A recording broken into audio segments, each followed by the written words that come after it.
This is how you cut tobacco, the so-called Brus. Cut them into small fine chunks or pieces. Make sure you have a hard board or a chopping board where you can cut.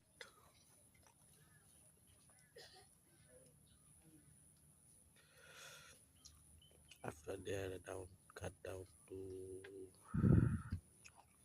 small pieces, then you can be able to find a newspaper to roll the Brus or the tobacco.